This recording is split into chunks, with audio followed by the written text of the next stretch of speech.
कीजिए। मेरे साथ साथ आपने बोलते जाना है उच्च स्वर में, जितना मध्यम स्वर आपको लगता है। ऐसा इतना जोर से भी मत बोलना कि आसपास पड़ोसी सो रहे हो आप उनको जगा दें, है ना, और लोग डर जाएं। चलिए, ये तो चलता रहता है।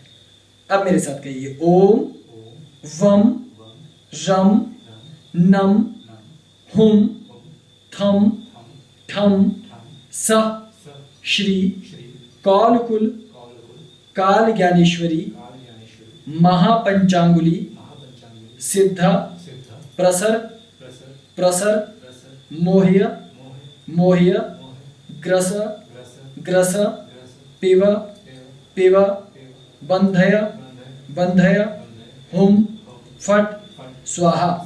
अब बोलिए ओम वम रम नम हुम थम ठम स श्री कौलकुल काल ज्ञानेश्वरी महापंचांगुली सिद्ध प्रसर प्रसर मोह्य मोह्य ग्रस ग्रस पिव पिव बंधय बंधय होम फट स्वाहा। फिर बोलिए तीसरी बार ओम वम रम नम हुम थम ठम स श्री कौलकुल काल ज्ञानेश्वरी महापंचांगुली सिद्ध प्रसर प्रसर मोह्य मोह्य ग्रस ग्रस पिव पिव बंधय बंधय होम फट स्वाहा।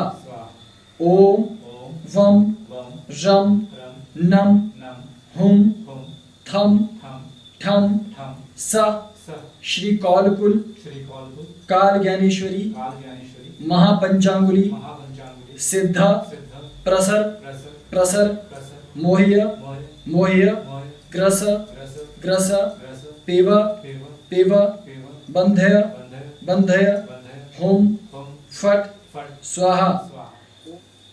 तो अब इसके बाद एक माला का मंत्र जाप, आपको रुद्राक्ष की माला से आपको मंत्र का जाप करना है। तो आप माला ले लीजिए अपने हाथों में, हमारा एक साधक यहाँ निकट आकर बैठ जाएगा ताकि उसको मंत्र जाप करते हुए देखें। तो एक इसके बाद मंत्र है, जिस मंत्र का आपको जाप करना है सर्वप्रथम से गुरुमुख से लेना चाहिए। तो मैं आपको 3 बार इस मंत्र का उच्चारण करके दिखाऊंगा ताकि आप इस मंत्र का जाप कर सके, जिसे सिद्ध कुंडली मंत्र कहा जाता है। ये बहुत ही महत्वपूर्ण मंत्र है, देखना। अच्छा, क्या हमारे साथ उधर से ऑस्ट्रेलिया से जुड़ने वाली थी ना वो मीनू जी, क्या वो जुड़ गई हैं हमारे साथ? क्या वो संपर्क में कॉल तो किया था। अच्छा, अभी मैं बैठ रही हूँ जी। उनका थोड़ा प्रॉब्लम आ रहा था, मैं बोला नहीं वो हो जाएगा सही। जी जी, तो मुझे लगता है वो बैठे होंगे। चलिए हम मीनू जी को भी से प्रणाम करते हैं, अगर वो हमारे साथ जुड़ चुकी हैं वहाँ से। तो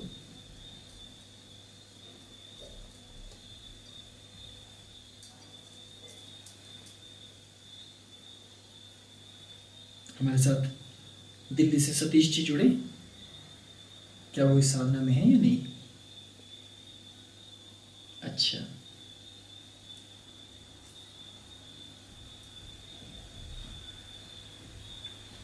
तो सिद्ध कुंडली मंत्र है, आपको दिया गया है।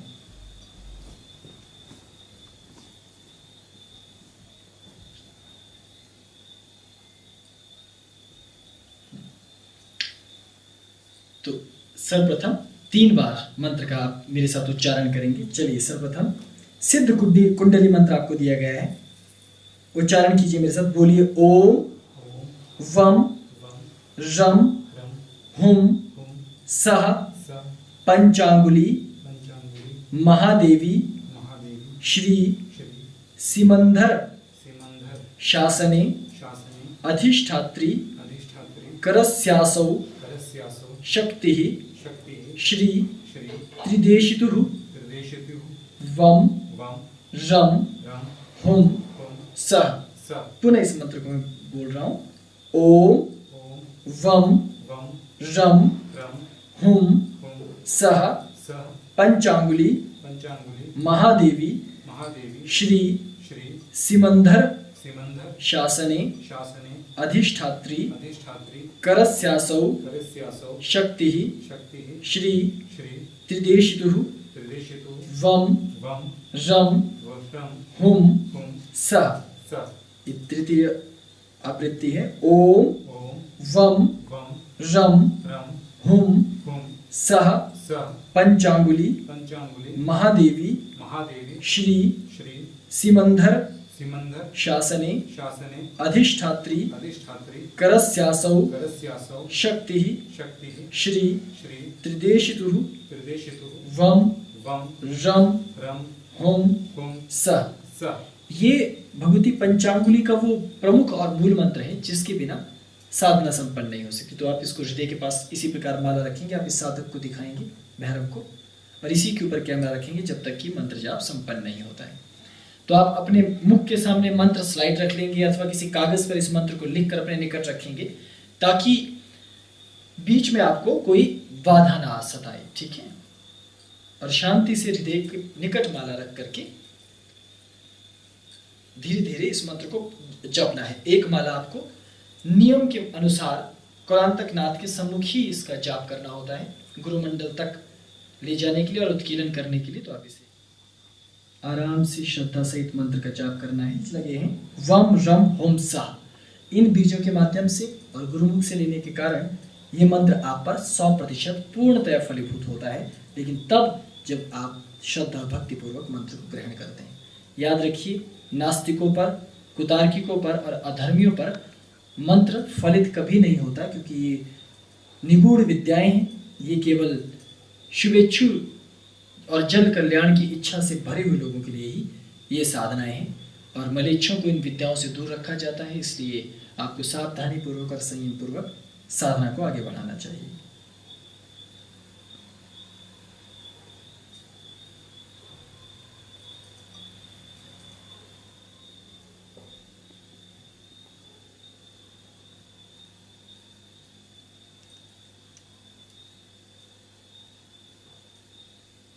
ये मंत्र थोड़ा सा लंबा है, इस कारण इस मंत्र के जाप में समय लगता है, लेकिन आप पूरा समय लीजिए।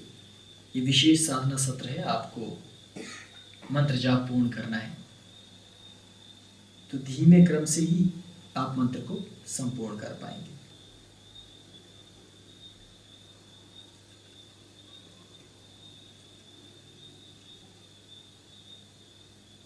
भारत में सामुद्रिक शास्त्र का बड़ा गहरा महत्व है। आप मंत्र जाप करते रहें लगातार। सामुद्रिक शास्त्र में कुछ एक विभागों में देह विज्ञान और हस्तरेखा और इन सब चीज़ों का ज्ञान दिया गया है, लेकिन ऋषियों ने स्वतंत्र मत में, अलग अलग ऋषियों ने अलग अलग पुस्तकों में, अलग अलग ग्रंथों में, आगम निगमों में अथवा अलग अलग स्थानों पर स्वयं महादेव ने माँ पार्वती के संवाद के मध्य कहीं न कहीं विचित्र विचित्र बातों का संकलन हुआ है। और ये सभी की सभी बातें जब एक जगह हम इकट्ठी कर देते हैं तो वह पंचांगुली साधना के अंतर्गत ही आती हैं, सामुद्रिक शास्त्र के भीतर ही आती हैं। हालांकि सामुद्रिक शास्त्र में ये समस्त तत्व और समस्त बातें नहीं कही गई हैं। जैसे कि एक छोटी सी कहानी है कि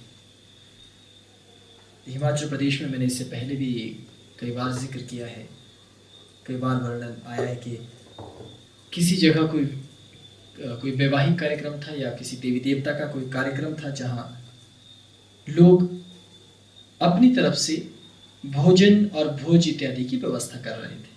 तो सामूहिक भोज था, इस कारण सभी मिलकर भोजन बना रहे थे।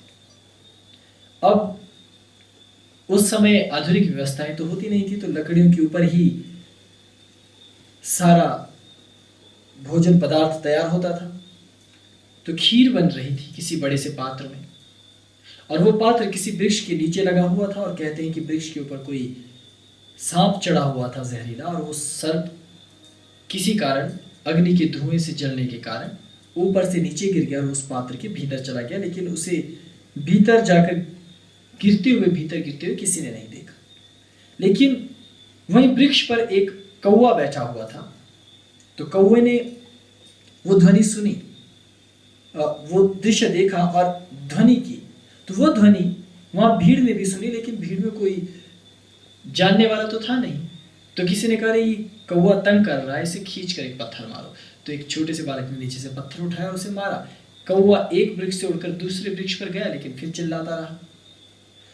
तभी भीड़ में से एक बुजुर्ग ब्राह्मण सामने आया और उसने कहा कि अरे आप इसे क्यों मार रहे हैं?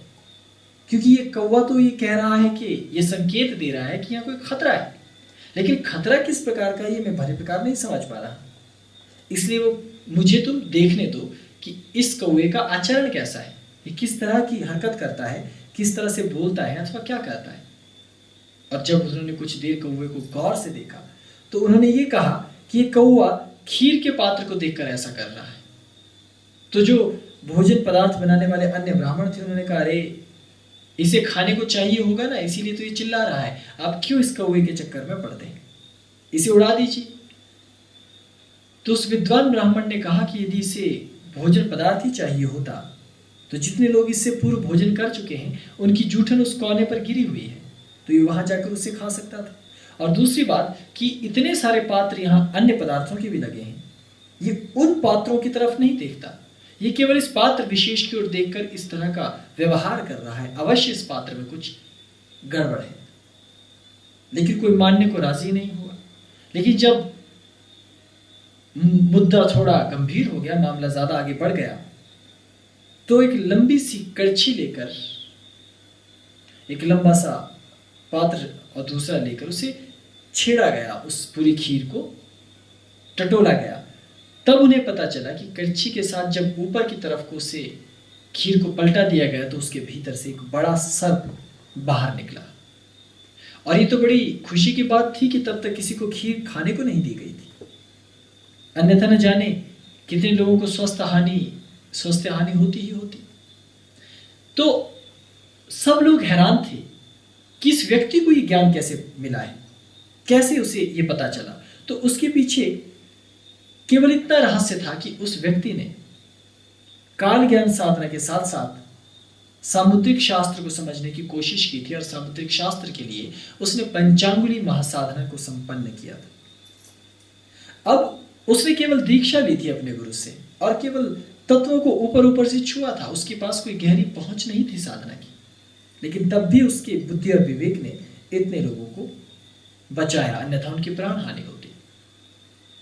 तो इस तरह से जो जीव जंतुओं की जो भाषा है या उनका जो व्यवहार है, उसका जो आंकलन है, ये भी पंचांगुली और काल ज्ञान के अंतर्गत और सामुद्रिक शास्त्र के अंतर्गत आता है।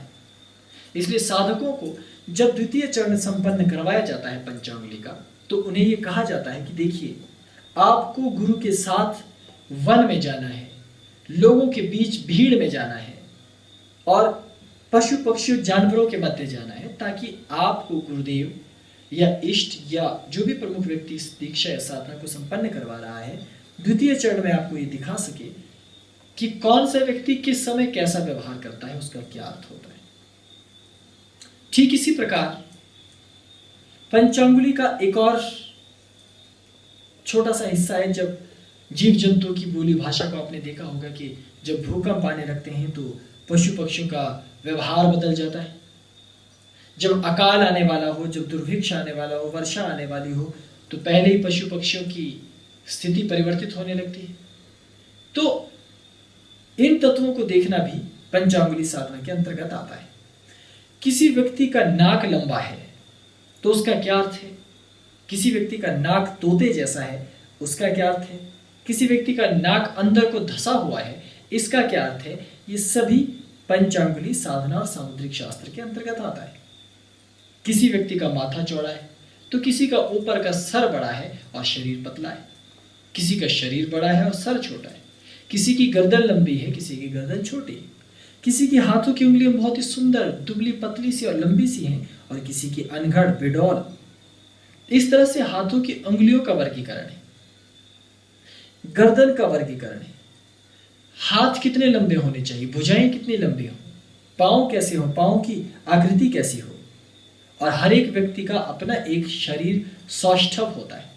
उस शारीरिक सौष्ठव का क्या अर्थ है और उस शारीरिक सौष्ठव के भीतर क्या छिपा है, जिसको सही तरीके से पढ़ने और जानने वाला ये जान सकता है कि मेरा शरीर किस तरह के कार्यों के लिए बना है और मैं भविष्य में किस तरह के कार्यों में सफलता प्राप्त कर सकता हूं। ऐसा व्यक्ति जीवन में कभी धोखा नहीं खाता।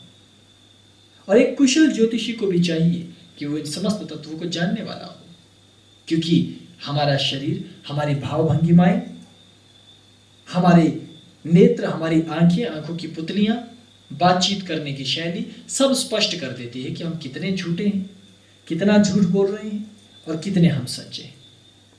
इस प्रकार सामुद्रिक शास्त्र में और पंचांगुली साधना में ज्योतिष का भी संपुट लग जाता है, लेकिन ज्योतिष का संपुट तांत्रिक साधना या तंत्र साधना के रूप में और निकलता है जब हम तंत्र ज्योतिष की बात करते हैं। जैसे प्राचीन काल में मान लीजिए कोई व्यक्ति बड़ी दूर है, अब वो स्त्री है या पुरुष, बालक है या वृद्ध, कौन जाने, लेकिन उस व्यक्ति से छुआकर उसकी मुट्ठी में काले सरसों डाल दिए जाते हैं और उसे कहा जाता है कि 3 बार इन काले सरसों पर अपनी सांस छोड़ दो और उस सरसों को किसी कागज में बांधकर, किसी कपड़े की पोटली में बांधकर तंत्र ज्योतिषी के सामने लाया जाता है और तंत्र ज्योतिषी को सिर्फ वो दी जाती है पोटली, उसके अतिरिक्त और कुछ नहीं कहा जाता। अब वो तंत्र ज्योतिषी अब उन्हें अभिमंत्रित करता है और फिर अपने हाथों पे उसे देखकर बताता है कि ये बालक ने दिए हैं, वृद्ध ने दिए हैं, स्त्री ने दिए हैं, अथवा जानवर से छुआकर तुम लाए हो, अथवा किसी घर के पास से तुम लाए हो। और उसे देखकर भविष्य कथन करना और भविष्य को जानने की प्रणाली, ये सब भी पंचांगुली के अंतर्गत ही आता है। कोई सरसों रखता है और कोई अक्षत के माध्यम से भी इसी कार्य को करता है, कोई वस्त्र के छोटे से टुकड़े से ही कार्य संपादित कर सकता है, तो कोई किसी के पांव के नीचे से उठाई गई मिट्टी से इस कार्य को संपादित कर सकता है। तो इस प्रकार पंचांगुली का क्षेत्र और पंचांगुली का दायरा बहुत बृहद है। केवल इतना ही नहीं, भारत में तो जब साधना आपकी आगे बढ़ जाएगी तो आप स्वयं जान जाएंगे कि इस साधना का और भी कितना अधिक विराट प्रारूप है। जब दिन की दोपहर में आपकी छाया पृथ्वी पर पड़ती है तो किस काल में आपकी छाया को देखने से आपके भविष्य का क्या कथन होता है, ये भी एक कुशल पंचांगुली काल ज्ञानी साधक भली प्रकार जान लेता है। तो पंचांगुली साधना एक छोटी सी साधना नहीं है, ये बेहद बृहद, बेहद बड़ी साधना है। इस साधना के इतने अंग, इतने छोटे छोटे हिस्से हैं कि आप चीजों को नहीं समझ पाएंगे। और यहां तक कि आपने ज्योतिष में एक अंधविश्वासी सा दिखने वाला ज्योतिष भी देखा होगा, जिसे हम कहते हैं फाल देखना, जहां शब्दों का एक बड़ा सा चार्ट बना होता है, अंक तालिका सी जैसी होती है, वैसे शब्द तालिका होती है। जैसे राम शलाका, हनुमान शलाका, अमुक प्रश्नोत्तरी। आप नेत्र बंद करके अपने इष्ट का स्मरण करके उस फाल के मध्य में उंगली रखते हैं और उसके पश्चात जो परिणाम निकलता है उसके अनुसार अपने भविष्य कथन को जानते हैं। यह भी पंचांगुली के अंतर्गत आता है। और जो मौलिक साधना है वो तो ज्योतिष है ही, और बिना ज्योतिष को बिना काल ज्ञान के कौन जान सकता है भला? नवग्रह किसके अधीन है? काल के अधीन है। नक्षत्र गण किसके अधीन है? काल के अधीन है। ये पृथ्वी, ये ब्रह्मांड, ये नक्षत्र गणिकाएं, क्षुद्र गणिकाएं सब काल के ही तो अधीन है। इसलिए काल ज्ञान होने पर आपको सभी ज्योतिष आते हैं। आप किसी भी ज्योतिष की परंपरा को सीख सकते हैं। और ज्योतिष केवल गणितीय सूत्र मात्र नहीं है। अगर केवल ऐसा होता तो विज्ञान के पास तो एक ग्रह की चाल का खाका आपके पास विद्यमान है, लेकिन तब भी वो उनको देखकर किसी ठोस नतीजे पर नहीं पहुंच पाते कि क्या इससे वास्तव में कोई फर्क, कोई अंतर पड़ता भी है अथवा नहीं। लेकिन एक काल ज्ञानी ठीक ठीक जानता है कि किस ग्रह के निकट गुजरने से क्या होगा, या हम किसी ग्रह के निकट से गुजर कर जाते हैं तो चंद क्षणों के लिए ही सही वो हमारे मनस, हमारी चेतना पर क्या प्रभाव डालेगा। जब पृथ्वी पर एक फूल को देखकर हम खुश हो सकते हैं और एक गंदी वस्तु को देखकर हम अपनी भावें सिकोड़ सकते हैं, तो इसका अर्थ है कि दिखने वाले तत्व का प्रभाव तो होता ही है, बस जानने वाला कितना समर्थवान है उस पर निर्भर करता है।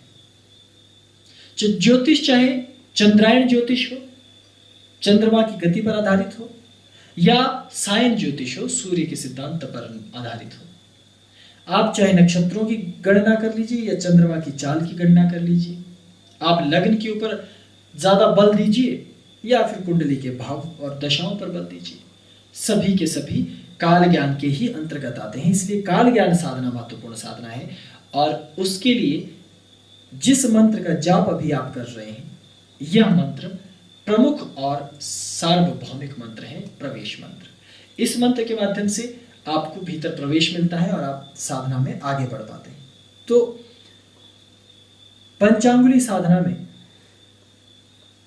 आमतौर पर हर एक व्यक्ति ये सोचता है कि केवल हाथ के भीतर जो लकीरें हैं, पंचांगुली साधना से मुझे हाथ देखना आ जाएगा कि मेरे हाथ में ये अमुक रेखा गई है, अगर यहां से कोई रेखा नीचे को चंद्राकार में आ रही है, क्योंकि ये जो नीचे को रेखा जाती है इसे जीवन रेखा कहते हैं, कि जीवन रेखा में द्वीप कितना है, इसमें कटाव कितने हैं, इसका झुकाव कितना है, इसके साथ सहायक रेखा है या नहीं, ये सब देखना पंचांगुली से आएगा। लेकिन बात इतनी नहीं, मस्तिष्क रेखा आगे को जा रही है, क्या ये आगे से जाकर ऊपर जाती है, नीचे झुकती है, इसके कितने टुकड़े आगे होते हैं, इससे व्यक्ति के मस्तिष्क का पता चलेगा। ऊपर यहाँ से हृदय रेखा आती है, क्या ये पूरे चांद जैसी है या नहीं, बीच में कितनी बार टूटी है, यहाँ त्रिशूल बन रहा है या नहीं, यहाँ पर क्या बन रहा है। इस प्रकार से एक एक रेखाओं का विश्लेषण होता है। लेकिन याद रखिए, मायावी पुरुषों के हाथ में तो रेखाएं बहुत कम होती, एक या दो या तीन ही। तो क्या ऐसे व्यक्ति के जीवन में कुछ नहीं होने वाला? और कभी कभी आप देखेंगे कि किसी व्यक्ति के हाथों में रेखाएं ही रेखाएं हैं, परिपूर्ण है उसका हाथ रेखाओं से, लेकिन बावजूद उसके जीवन में कोई झंझट ही नहीं। आखिर ये माजरा क्या है?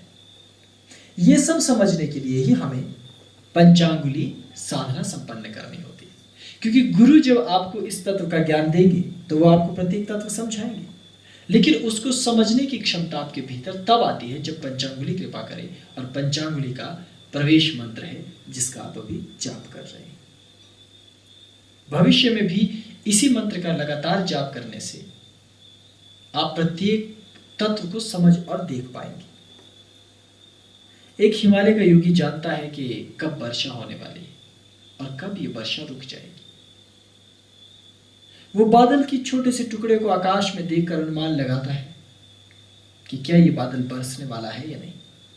तो प्रकृति के तत्वों को देखकर कि चिड़िया मिट्टी से नहा रही है तो इसका क्या अर्थ है, चिड़िया पानी से नहा रही है तो इसका क्या अर्थ है। इस प्रकार छोटी छोटी चीजें कि जब चींटियां अपने अंडों को उठाकर तेजी से किसी दूसरी स्थिति पर ले जा रही है तो इसका क्या अर्थ होना चाहिए। और जब चींटियों के पंख लग जाए और वो पंखों वाली चींटियां चारों तरफ आपको उड़ती हुई नजर आए तो इसका क्या अर्थ है। इतनी सूक्ष्मतम जो जानकारियां हैं जीवन की, वो पंचांगुली से आती है।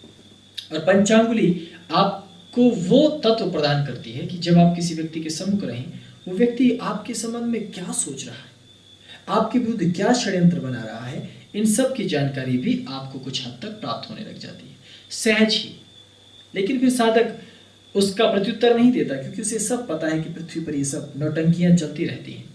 वो केवल स्थितधि होकर समय को देखता है, क्योंकि समय आ रहा है, समय जा रहा है। यदि आप पृथ्वी पर शांत होकर बैठ जाएं और मौन रहें एक ही स्थान पर, तो बहुत जल्दी समय बीत जाएगा और आपकी मृत्यु हो जाएगी। लेकिन जब साधना का तेज और साधना का बल आपके भीतर बढ़ता है तो आप युगों युगों तक लंबी अवस्था में समाधिस्थ रह सकते हैं। तो काल ज्ञान और पंचांगुली साधना रहस्यमयी है। इसकी इतने सोपान है कि आपको प्रत्यक्ष गुरु के सम्मुख आकर ही इनको समझना पड़ेगा। लेकिन क्योंकि समय का अभाव सदा रहता है, इस कारण मैं भी अपने समय को और आपके समय को बचाने के लिए आपको इस विधि से इस साधना को दे रहा हूं। तो पंचांगुली साधना और इसके मर्म को मैं आगे भी स्पष्ट करूंगा। जब इसका आगे का सोपान होगा तो इसे बृहद प्रारूप में आपको दूंगा। लेकिन अभी पंचांगुली के रहस्य में मैं केवल इतना बताऊंगा कि पंचांगुली और काल ज्ञान साधनाएं दोनों एक ही आपस में जुड़ी हुई साधनाएं हैं, दोनों को अलग अलग नहीं संपन्न किया जा सकता। क्योंकि अभी तो आप पृथ्वी पर कीड़े मकोड़ों को देखकर भविष्य और भूतकाल की बातों को जानने का प्रयास कर रहे हैं। जैसे हमारे वैज्ञानिक जीवाश्म खोज निकालते हैं और अनुमान लगाते हैं कि अगर इसकी हड्डियां ऐसी हैं तो इसकी शक्ल ऐसी रही होगी, अगर इसके दांत ऐसे हैं तो ये इतना खूंखार रहा होगा, अगर इसका गला इस तरह का है तो इसकी ध्वनि ऐसी रही होगी, अगर इसकी आकृति ऐसी है तो इसकी चाल ऐसी रही होगी। तो ये सब उन्हें ज्ञान मिलता है। तो ठीक वैसे ही पंचांगुली साधक प्रत्येक तत्व को इसी प्रकार से जान पाता है। और हैरानी की बात तो ये भी है, एक बात और मैं कह दूं कि जो लोग आयुर्वेद सीखना चाहते हैं, औषधि और विज्ञान का कार्य भी करना चाहते हैं, उनके लिए भी ये साधना नितांत अनिवार्य है। इसका कारण क्या है? इसका कारण ये है कि प्राचीन काल में चरक जैसे ऋषि उत्पन्न हुए जो घास के तिनके से खुद बात करके पूछते थे कि बताओ तुम्हारी उपयोगिता क्या है। तो घास का तिनका उन्हें खुद बताता था कि मेरे अंदर ये गुण हैं, मैं इस तरह की समृद्ध गुणों से भरपूर हूं और इस तरह की बीमारियों को ठीक करने में सर्वसमर्थ हूं। तो ये जो तत्व हैं, ये जो गहरी और बारीक समझ है, ये भी इसी साधना से आती है। कोई ये सोचे कि घास से कैसे बात हो सकती है? क्या घास ने अपना मुंह पैदा किया होगा और दो आंखें दो कान पैदा किए होंगे और फिर उस मुंह से बात हो रही होगी जैसे कि किसी ग्राफिक एनिमेशन पर किसी कोई पेड़ बात करता है? ऐसा नहीं है, बल्कि इसके पीछे तो ये रहस्य है कि पेड़ बात नहीं करता, बल्कि आपके अंदर एक ऐसी समझ पैदा होती है कि आप पेड़ से बात कर सकें। पेड़ से कैसे बात होगी? जब आप किसी वृक्ष के नीचे बैठते हैं या उसके निकट जाते हैं तो आप उसे छू कर देखते हैं। वृक्ष के पत्तों को देखकर आप अनुमान लगा सकते हैं। एक छोटा सा उदाहरण मैं देता हूं। जब सुबह सुबह आप उठें तो ताजे ताजे एक वृक्ष के पास जाइए, किसी भी बड़े वृक्ष के पास, और उसके पत्तों को देखिए।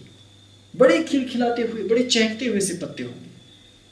और जेठ की दोपहरी में इस प्रयोग को कीजिए फिर, और जेठ की घनी दोपहरी में आप देखेंगे कि वो जो पेड़ सुबह सुबह बड़ा खिलखिलाया हुआ सा, ऐसा लग रहा था कि नहा धो के तेल वेल क्रीम व्रीम लगा के कंघी वंगी करके बैठा हुआ था, जेठ की दोपहर आते आते ऐसा झड़ जाएगा मान लो पसीने से तरबतर हो गया है, कपड़े चिपक गए हैं और बाल लटक गए हैं और बहुत गंदा सा पत्ते अंदर को मुड़े हुए से, मुरझाए हुए से, लटकते हुए से प्रतीत होंगे। आपको पता चल जाएगा कि पेड़ की हालत क्या है। ये तो बड़े उदाहरण है, इसके लघुतम इकाइयों तक जाना पड़ता है, छोटी इकाइयों तक, तब आपको पता चलता है कि प्रकृति में आसपास क्या हो रहा है। तो आज तो आप पृथ्वी पर हैं, एक दिन आप ब्रह्मांड में जाएंगे, हमारे आने वाली पीढ़ियां जाएंगी, वो दूर स्थित मंगल ग्रह से भी आगे के ग्रहों को देखेंगे, बृहस्पति, उससे भी आगे, हमारे आकाश गंगाओं से आगे छोटे ग्रहों को, धूमकेतु, उल्का पिंडों को जाते हो। दूर से आते उल्का पिंड की चाल गति से ही वो पता कर लेंगे कि क्या ये हानिकारक है अथवा नहीं, ये शुभ है अथवा अशुभ, क्या इसका रंग रूप होगा, और किस पृथ्वी पर रहना हमारे लिए उत्तम है, किस पृथ्वी पर नहीं रहना हमारे लिए उत्तम है, किस ब्रह्मांड में गति उत्तम है, किस ब्रह्मांड में गति उत्तम नहीं। क्योंकि कोई ब्रह्मांड तुम्हें आयु देगा और कोई ब्रह्मांड तुम्हें मृत्यु देगा। इन सब के लिए ऋषियों ने आदि काल में ही इन दिव्य साधनाओं को शिव से सीखकर आगे परंपरा के अनुगत हमें प्रदान किया है, और हमारी परंपराओं ने इसे सीखते हुए आप तक पहुंचाया है। अभी पंचांगुली में इतना ही। हम अपनी मंत्र साधना को आगे बढ़ाएंगे, क्योंकि आशा है कि लगभग सभी साधकों का मंत्र जाप पूर्ण हो गया होगा, क्योंकि एक ही माला मंत्र जाप आपको करना है अपने हृदय के निकट माला को रखकर। और अब हम अधिक प्रतीक्षा नहीं कर सकते, क्योंकि आगे भी हमें बढ़ाना है, और यदि दुर्भाग्यवश किसी का ये मंत्र जाप पूर्ण नहीं हुआ है तो वो एक बार पुनः जब साधना सत्र समाप्त हो जाए तो कल सुबह अथवा कल दोपहर इस माला का पुनः कम से कम 2 बार मंत्र जाप, 2 माला मंत्र जाप पुनः करें। तो हम साधना को आगे बढ़ाएंगे, सभी साधक तैयार हो जाएंगे साधना को आगे बढ़ाने के लिए। तो सिद्ध कुंडली मंत्र का आपने जाप किया माला लेकर। इस मंत्र का मैं पुनः एक बार उच्चारण कर रहा हूं, मेरे साथ बोलिए। ओम वम रम हुम सह पंचांगुली महादेवी श्री सिमंधर शासने अधिष्ठात्री करस्यासौ शक्ति श्री त्रिदेशितु वम रम हुम सह। तो ये आपका मंत्र जाप पूर्ण हो गया। इसके पश्चात अब ये मैंने अक्षत रखे हैं, देखिए जो आपको पहले मैं दिखा चुका हूँ लाल रंग में सिंदूर में रंगे हुए, तो आप भी अपने पास अक्षत रख लीजिए और फिर आपको तर्पण करना है तो जल का पात्र भी रख लीजिए। अब जब हम नमः बोलेंगे तो अक्षत पात्र में डालेंगे और जब तर्पयामि बोलेंगे तो जल हम पात्र में डालेंगे। तो अब हम शुरू करते हैं।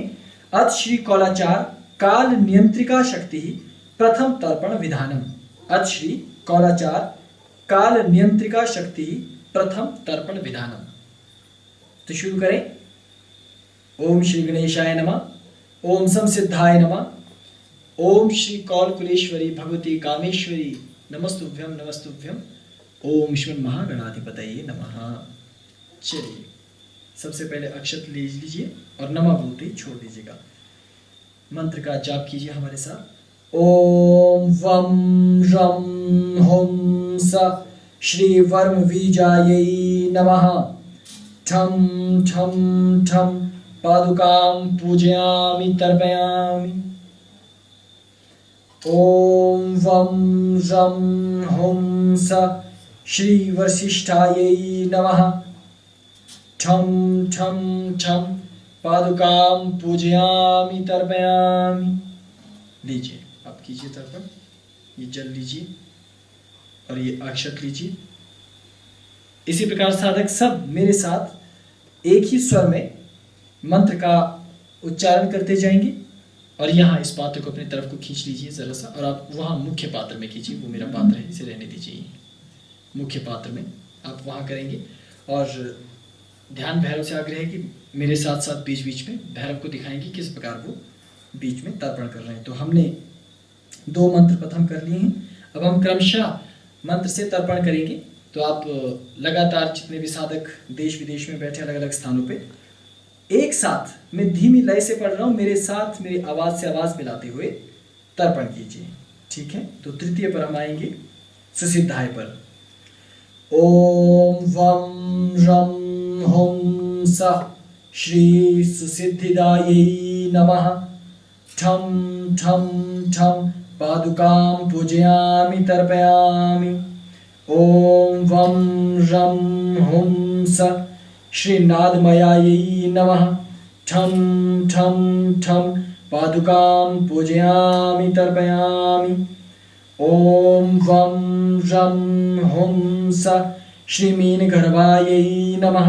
ठम ठम ठम पादुकां पूजयामि तर्पयामि। ओम वम रम हुम स श्री वटुकेशायै नमः। ठम ठम ठम पादुकां पूजयामि तर्पयामि। ओम वम रम हुम स श्री नागकन्यायै नमः। ठम ठम ठम पादुकां पूजयामि तर्पयामि। ओम वम रम हुम स श्री नाट्यायै नमः। ठम ठम ठम पादुकां पूजयामि तर्पयामि। ओम वम रम हुम स श्री मध्यायै नमः। ठम ठम ठम पादुकां पूजयामि तर्पयामि। ओम वम रम हुम स श्री भक्षणायै नमः। ठम ठम ठम पादुकां पूजयामि तर्पयामि।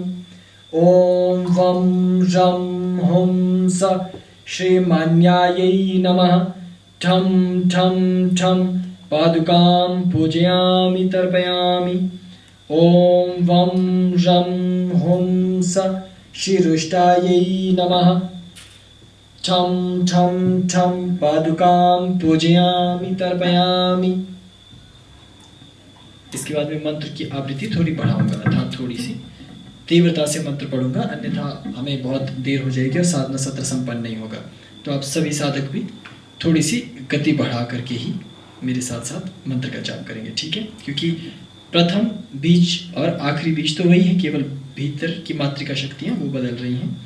तो हम मान्य तक पहुँच के रुष्टाय को पूरा करेंगे। रुष्टाय से ओम वम रम हुम स श्री रुष्टायै नमः।